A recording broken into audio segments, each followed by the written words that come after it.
கிறிஸ்துக்கள் பிரியமான தேவனுடைய பிள்ளைகளை, இந்த நாளின் காலை நேரத்தில் இயேசுவின் நாமத்தினால் உங்களை அன்போடு வாழ்த்துகிறேன். தேவனுடைய கரம் இந்த நாளிலே உங்களோடும் உங்கள் குடும்பத்தோடு கூட இருப்பதாக. இன்றைய ஜீவ வார்த்தையாக யாக்கோபின் புத்தகம் 4வது அதிகாரம் வசனம் 10 வாசிக்கிறேன். நன்றாய் கவனிங்கள். கர்த்தருக்கு முன்பாக தாழ்மைப்படுங்கள், அப்பொழுது அவர் உங்களை உயர்த்துவார். எனக்கு அன்பான தேவனுடைய பிள்ளைகளே, ஒரு அருமையான ஜீவ வார்த்தையை நான் வாசிக்க கேட்டோம். நாம் உயர்த்தப்படுவதற்கு ஒரு வழி, நாம் தாழ்த்தப்பட வேண்டும். எவனொருவன் கர்த்தர் முன்பாக தன்னை தாழ்த்தீரானோ அவன் நிச்சயமாய் இந்த உலகத்திலே உயர்த்தப்படுவான். தாழ்மை மிக மிக அவசியம். பிரியமானவர்களே, நீங்கள் எவ்வளவு படித்திருக்கலாம், உயர் பதவியில் இருக்கலாம், ஒரு ஸ்தாபனத்திற்கு தலைவனாக இருக்கலாம், ஆனால் உங்களிடம் தாழ்மை இல்லாவிட்டால் நிச்சயமாய் நாம் உயர்த்தப்பட முடியாது. தன்னை தாழ்த்திறவன் உயர்த்தப்படுவான் என்று வேதம் சொல்கிறது. பிரியமான தேவனுடைய பிள்ளைகளே, அந்த தாழ்மைக்கு எடுத்துக்காட்டு, ஒரு முன்மாதிரி ஆண்டவர் இயேசு கிறிஸ்துவே.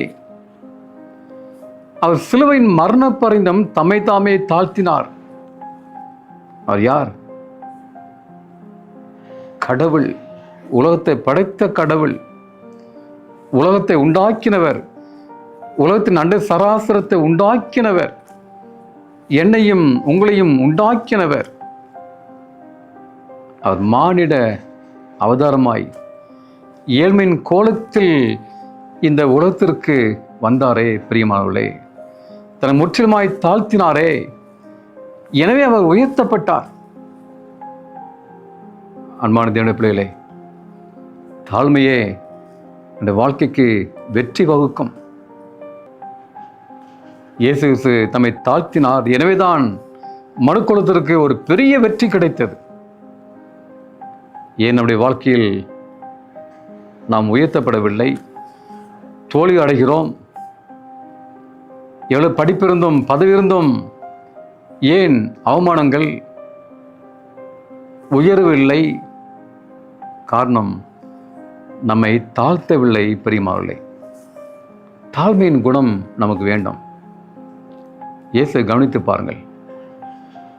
அவரை திட்டினார்கள், கணத்தில் அறைந்தார்கள், ஈட்டியால் குத்தினார்கள், காரி துப்பினார்கள், கேவலமாய் பேசினார்கள். ஆனாலும் அவர் வாயை திறக்கவில்லை. தாழ்மையோடு அவர் இருந்தார். பிரியமானவர்களே, எனவே நீங்கள் உயர்த்தப்பட வேண்டும் என்றால் தங்களை தாழ்த்துங்கள். நான் ஒன்றுமில்லை, பவுல் சொன்னாரே, இனி நான் அல்ல, நான் கிறிஸ்துக்குள் பிழைத்திறேன் என்று சொன்னாரே. பிரியமானவர்களே, நான் ஒன்றுமில்லை, இனி நான் அல்ல, எல்லாம் ஆண்டவரே என்று வாழும் பொழுது நிச்சயமாய் நாம் இந்த உலகத்தில் உயர்த்தப்படுவோம். அந்த பாக்கியத்தை பெரும்படியாக நம் கண்களை மூடி ஜெபம் செய்வோம். எங்களை அதிகமாய் நேசிக்கிற அன்பின் ஆண்டவரே, இந்த காலை வேளையை சோத்திரம் அப்பா, அந்த செய்தியை கேட்டு நம்முடைய பிள்ளைகளை ஆசீர்வதிங்க ஆண்டவரே. ஆண்டவரே, நான் உயர்த்தப்பட வேண்டுமானால் தாழ்மைப்பட வேண்டும் என்ற பாடத்தை கற்றுக்கொண்டோம் சாமி. கல்வாரி சிலுவை உண்மை தாழ்த்தினரே, அதே போன்று நானும் தாழ்த்த உதவிச்சிங்க ஆண்டவரே. தன்னை தாழ்த்திரம் உயர்த்தப்படணும் என்று சொன்னேன். அந்த வாக்கை பெற்றுகளுக்கு அறிவித்தாரும். இந்த செய்தி கேட்டு அவருடைய பிள்ளைகளை ஆசிர்வதிங்க, அவருடைய குடும்பங்களை ஆசிர்வதிங்க. இந்த நாளுக்குரிய போக்கையும் வரத்திலும் கூடவே இருங்க. தேவ சமாதானம் நம்முடைய பிள்ளைகள் கூட இருக்கும்படியாய் இயேசு நாமத்தில் வேண்டிக் கொள்கிறேன், பரலோகத்தின் பரம தகப்பனே. ஆமேன், ஆமேன். கர்த்தருடைய ஆசீர்வாதம் உங்களோடு கூட இருப்பதாக. ஆமென்.